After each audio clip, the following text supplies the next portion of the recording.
Chennai Super Kings అంటే ధోని, ధోని అంటేనే Chennai Super Kings. 5 కప్స్ను అందించిన తల ఈసారి ఫ్యాన్స్కు షాక్ ఇచ్చాడు. ఈ సీజన్కు చెన్నై సూపర్ కింగ్స్ కెప్టెన్గా రుతురాజ్ గైక్వాడ్ను నియమిస్తూ టీమ్ మేనేజ్మెంట్ సంచలన ప్రకటన చేసింది. అంతేకాదు ట్రోఫీతో అందరు కెప్టెన్లు ఫోటోషూట్ దిగుతారు కదా, అందులోనూ ధోని కనిపించలేదు, గైక్వాడే ఉన్నాడు.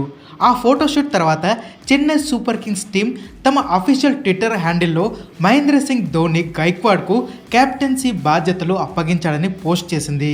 2019 నుంచి గైక్వాడ్ టీంతో ఉన్నాడు. 52 మ్యాచ్లు ఆడిన అనుభవం ఉంది.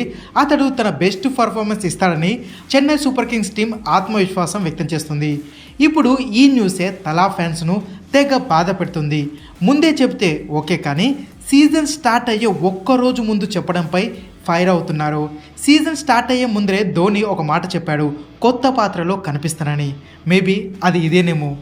ఐపీఎల్ చరిత్రలో 5 ట్రోఫీలు అందించిన రోహిత్ శర్మ, ధోని ఒకే సీజన్లో కెప్టెన్సీ నుంచి తప్పుకోవడం క్రికెట్ ఫ్యాన్స్ అందరికీ బాధను కలిగించే విషయమే. ధోని కెప్టెన్సీ వదిలేశాడు ఈ సీజన్లో అంటే బహుశా ఇదే లాస్ట్ సీజన్ ఆడుతాడు.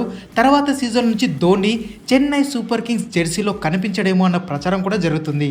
మరి మీరెలా చూస్తారు ధోని కెప్టెన్సీ వదిలేయడాన్ని?